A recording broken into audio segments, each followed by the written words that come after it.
want to grow that fighter within me.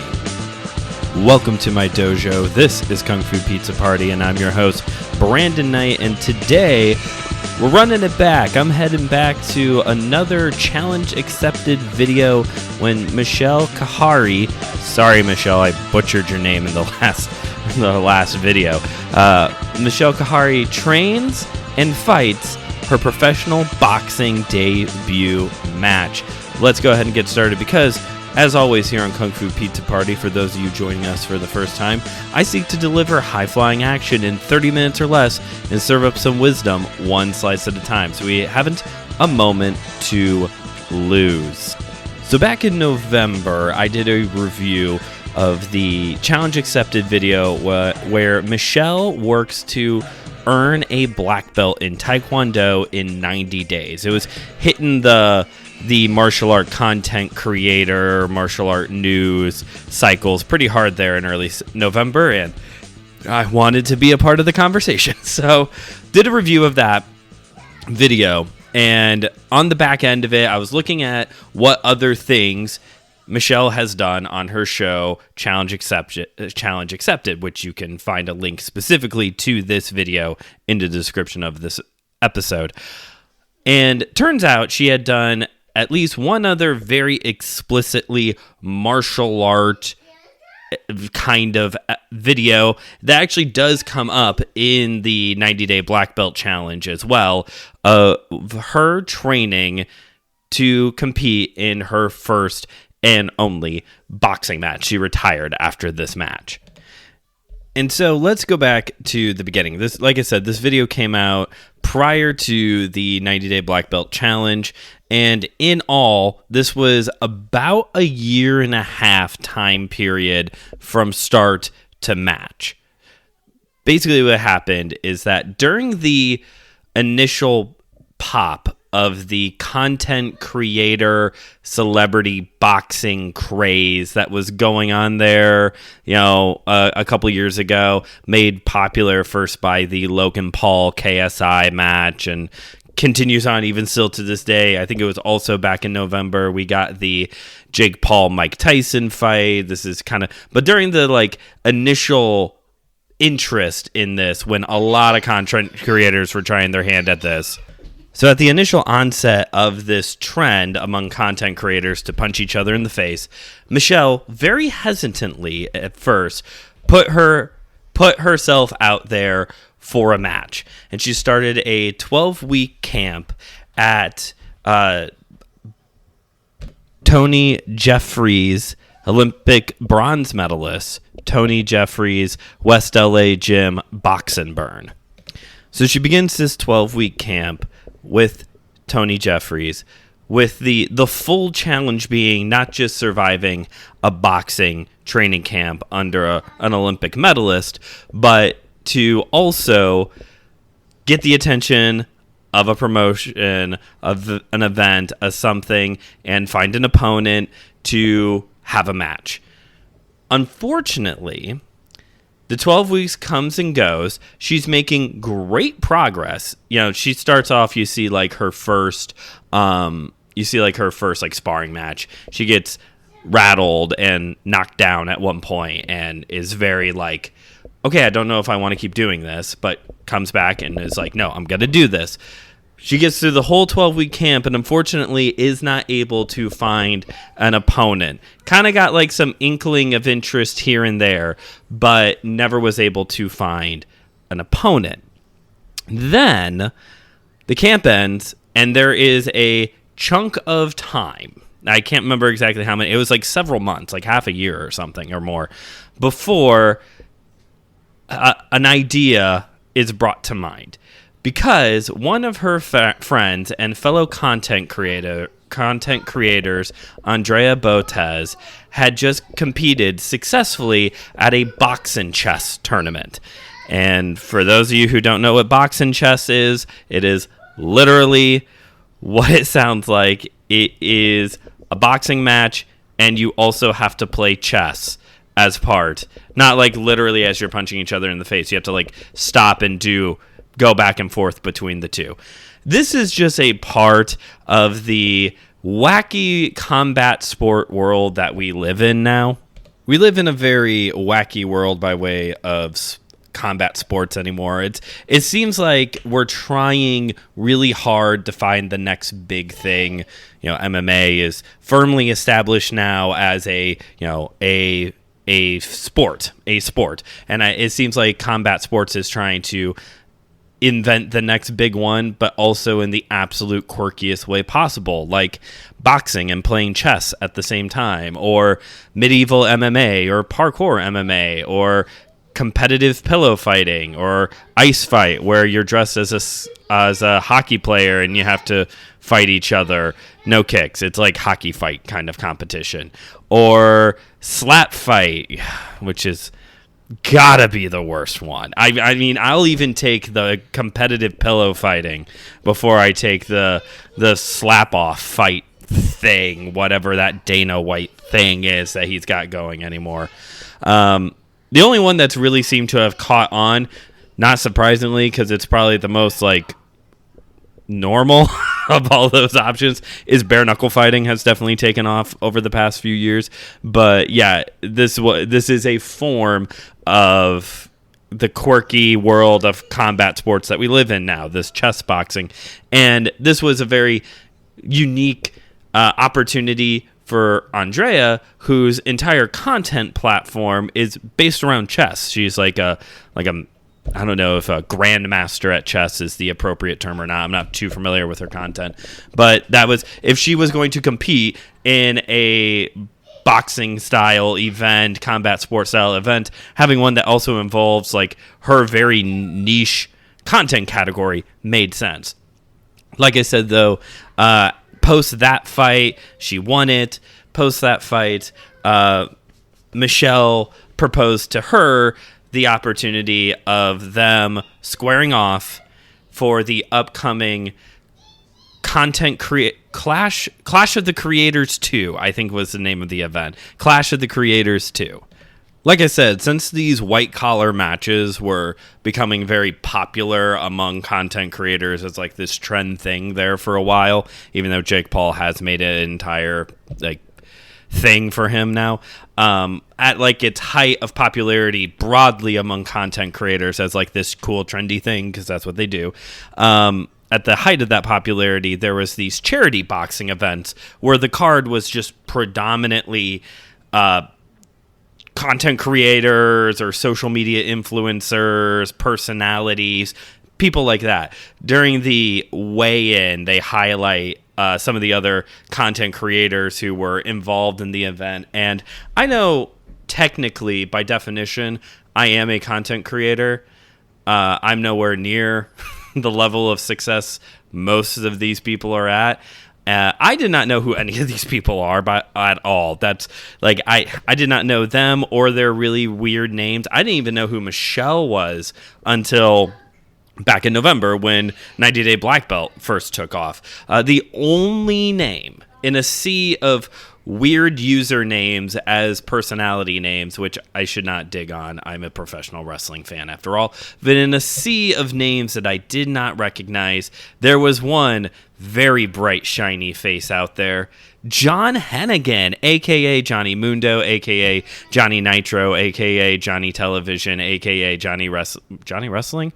I think that was his name at one point. A.k.a. Johnny Impact, a.k.a. John Morrison. Love John Morrison. Love all of them. Love all of those versions of John Hennigan. He was on the fight card. I totally forgot that he did have a boxing match. I'm pretty sure he wins his match, too. His chest was huge for this match, too. I remember that part specifically is burned into my brain of just like how beefy he looked for that fight. But before Creator Clash 2, once they were able to agree to do this fight, even though, if I remember right, Andrea was like 4 inches taller and had like 15 pounds on Michelle. It was going to have to be a catch weight fight. Michelle had to come up, and Andrea was going to have to cut a lot in order for them to be like near each other. So that way it was remotely fair. But before they got to Creator Clash 2, the Michelle and Andrea re-entered camp for another 8-week period of time. That time, though, Michelle was working with Box and Burns co-owner Kevin Watson, co-owner alongside Tony Jefferies. She re-entered camp with him. This was going to be his first time being in someone's corner and was not worried about it at all. He went into it either with an amazing amount of a poker face or just was actually that confident in Michelle. Camp came and went. Weigh-ins were successful. We get to fight time. Michelle had done like a warm-up session at one of the local like professional boxing gyms and was getting a lot of attention. It's hard to tell because I did not watch all of Creator Clash 2. I just watched this video. But basically, the people on commentary during the actual fight between Michelle and Andrea make it sound like, I don't know how many more matches there were after them at least, but at least up to that point, they had the most technical match. They had it seems like they are letting us to believe that they were the most prepared of all of the boxers, all of the content creators at this event, and it kind of shows a little bit here and there. It seems like some people maybe came to this a little bit more like this is just for fun, whereas Michelle and Andrea, it seems like they came to this with no, I'm here to win a match and to raise money for charity and, blah, blah, and get the exposure for my channel and all that stuff. But like, definitely seem to be more there for, I'm here to fight. I'm not here to like sports entertain you all here. But along with putting on, apparently, at least up to that point in the card, the most technical, well-trained match, loved this bit. Prior to the match, they're like back in the locker room getting ready. They taped both of Michelle's ankles because she had rolled one of them leading up to the fight night, like during camp. She had rolled one of her ankles, so they taped both of them just to make it look like it was just part of her, like, not ring attire, but like just to make sure she's all good, and nothing is showing of like, oh, there's a weakness here, let's target this side because she's not going to be able to put that much more weight on that side because her foot is wrecked right now. So we get to the actual fight, and they do not show the entirety of the fight. And like I said, I have not seen Creator Clash 2. I have not watched the event, so I don't know. But they do show you a good chunk of the match. And I would say I would have given it, from what they show, 4 rounds to Michelle, 1 to Andrea. I'm insanely impressed they had them go 5 rounds. I thought this was just going to be like a 3-round exhibition kind of thing. No, they had them go 5 rounds. And from what they show, I would have given it 4 rounds to Michelle, 1 to Andrea. They both were hitting hard. Andrea, because of the height and reach difference between Andrea and Michelle had to really focus on inside boxing, getting into the radius, taking it to Andrea's ribs and guts area, but also trying to utilize, she had this wicked over-the-top right hook. And her inexperience does show a little bit, just kind of like going to it almost a little too much, a little too early, a little bit more of a kind of showing a little bit, but it does pay dividends. In the end, it does pay dividends, and by unanimous decision, Michelle wins her debut match against Andrea. The most impressive part of all of this isn't just the fact that Michelle went out there and did it, which is impressive enough, and we're going to talk about the quote I opened today's show with, because it does play a big factor in this. But for the fight itself, the most insanely impressive thing about the fight itself is that Michelle breaks her nose in the 3rd round. Her nose breaks.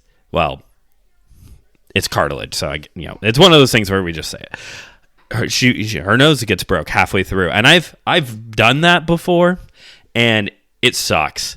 It sucks so bad. And I'm sure people listening to this, you have at some point broken your nose or gotten it really just jammed or something from a punch, to still go 2.5 more rounds, because it was like early in round 3, to still go like 2.5 more rounds like that with very little, like, I shouldn't say very little training, because she was pulling like 2-a-days for 20 weeks in the end.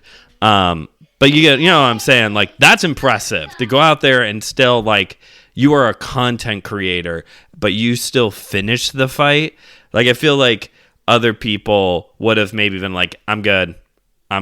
But she went out there, she finished the match. And she does retire post-match.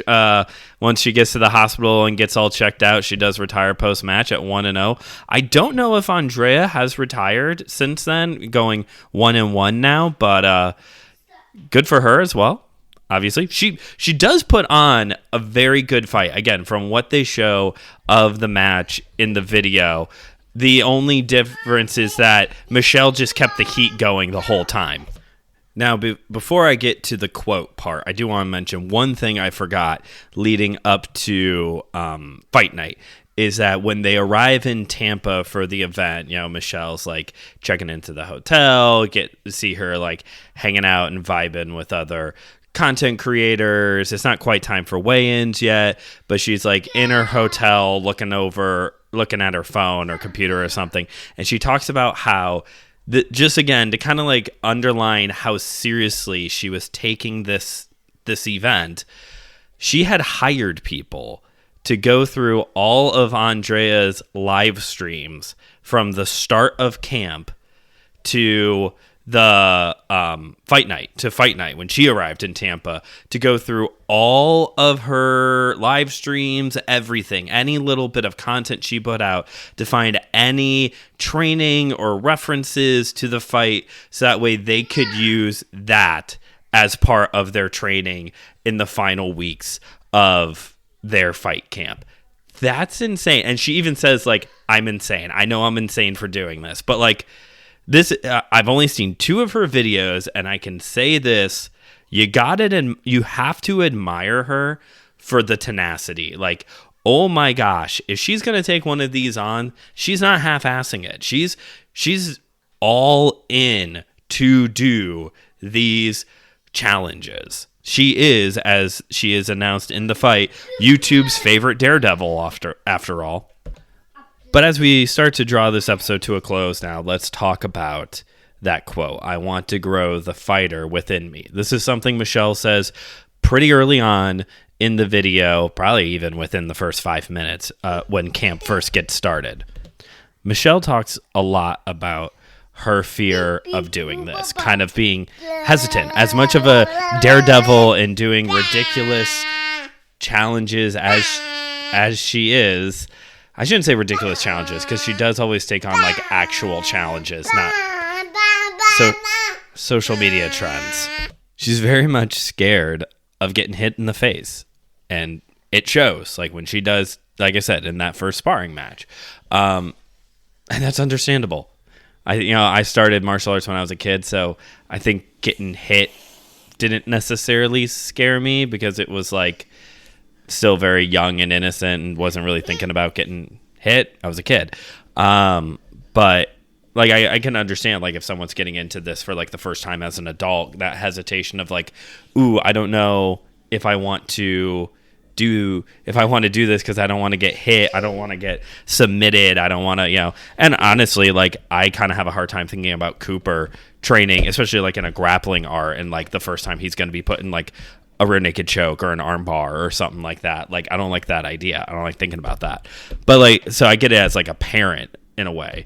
But she's taking this challenge on from the start of this place of, I want to be a better fighter. I want to train up that fighter spirit within me, which I think is going to then play dividends when she gets to her 90-day black belt video.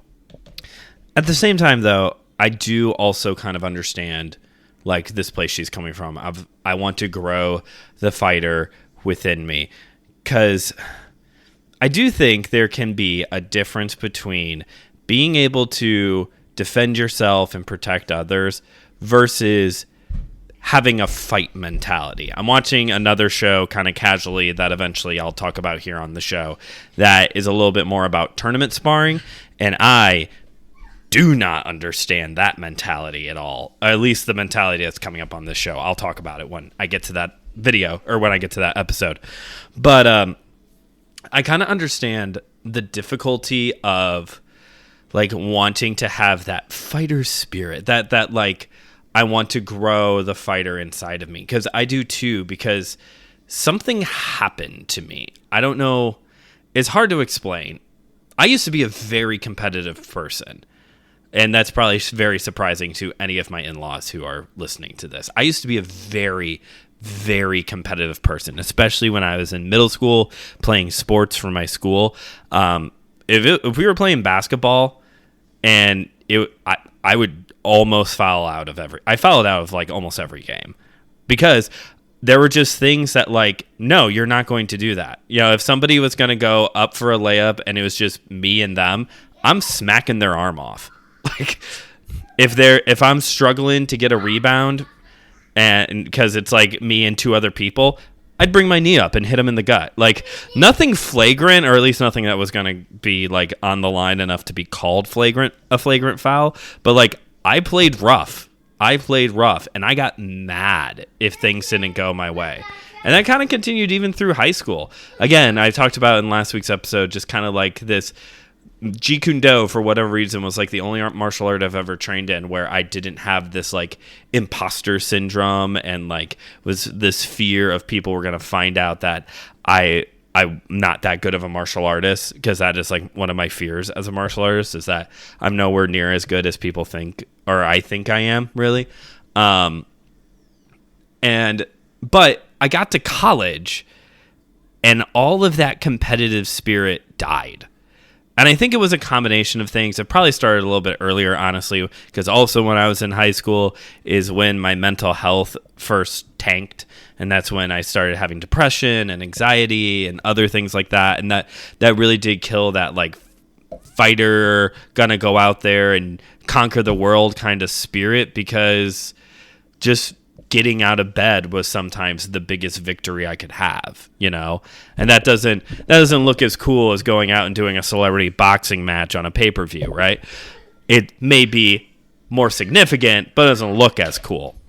But I remember when I was in college, this is going to be a weird story, folks. When I was in college, I did intramural sports. I knew I wasn't like, I went to a I shouldn't say small. I went to a Christian college. So like, even by Christian college standards, I was not going to walk on any sport. I knew that for a fact. But I played intramurals. It was a good way just to like have some physical activity, hang out with the guys in my dorm, the whole bit. And I even did volleyball. And fun fact, I'm bad at volleyball. But I still, I wanted to hang out with my friends. Didn't really want to go play, but they were kind of like, come on, just come hang out with us. And, I made it work. And I think even by the end of college, I got, microscopically better at it. I'm still probably really bad at volleyball. But there was one game where we were in, the tournament, what am I trying to say? Playoffs. We were in the playoffs for the championship of the intramural league, and we played what should be on paper the team that was projected to win the tournament. We were good, but these guys were so good. These guys were it was one of those situations where our college didn't have a men's volleyball team, and these were probably all the guys who could have been on the men's volleyball team if we had one. And they figured out pretty early on that I was bad at volleyball, and they targeted me the entire match. They were always sending the ball my direction with heat because they knew I couldn't handle it. And I guess to cut myself a little bit of slack, a lot of the other guys couldn't handle it either. They couldn't handle the heat either because everyone else on the team realized what was going on, and were trying to help me. And even in helping me, it didn't work initially because they were like, oh my gosh, this is they're coming hard for you. And I was so embarrassed. And for some reason, as wacky as this sounds, that is the moment I think my competitiveness died.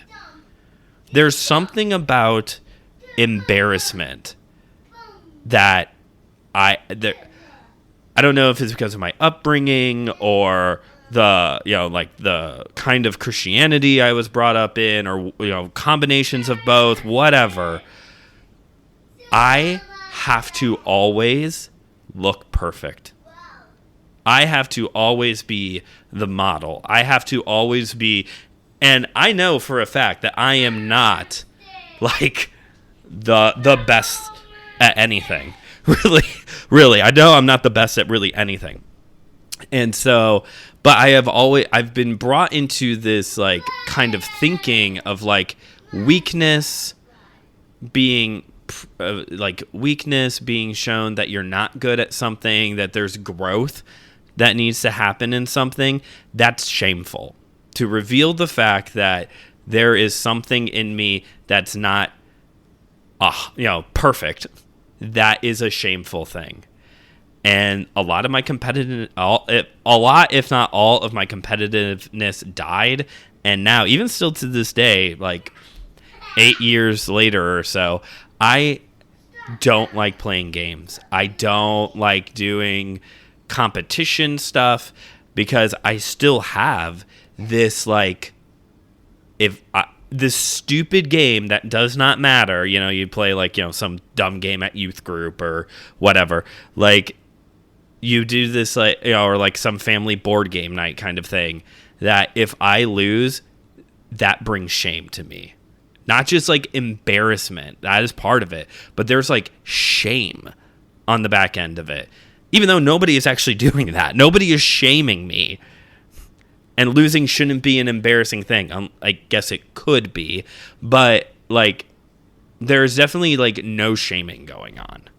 I need to wrap this episode up. So all that to say that hearing Michelle say, I want to grow the fighter within me, I know that there's something there that I need to re-spark as well. There's something that needs to be brought back to life. And not to be that angry, hothead, mad dog, which was my nickname back in middle school. Not to be that guy again, but to just be like, to have that drive and not to have that like fear of shame and embarrassment anymore. To grow. That would be my way to grow as a fighter, to just not have that shame anymore. And part of that has been slowly already starting to like do some things here and there that just kind of puts me out there to be a little bit more vulnerable, a little bit more open, and be okay with, or to grow from the comments that may come from it. But our time is basically out, so we're just going to call it ending there. Hey, I hope you all are enjoying these episodes. I think you are. I think you like these reviews of Challenge Accepted, because I know the last one was like one of the 5 most downloaded episodes of the year. And the good news is, though there isn't like any other specifically fight-related content, there are some videos that like, okay, I could see us talking about that. I could see myself talking about that here on Kung Fu Pizza Party. So we might be back for another one if you'd like. But until next time, remember you can follow the show on Instagram at Kung Fu Pizza Party, and on Letterboxd, KungFuPizzaPrty. And make sure you follow the YouTube channel, Studio 219, which is going to be the place where all of the Kung Fu Pizza Party video content is going to live. You can find a description for that in this video, or in this episode. But this has been Kung Fu Pizza Party, and I've been Brandon Knight, and I will continue to be him, where I've delivered high-flying action in 30 minutes or less and served up some wisdom one slice at a time.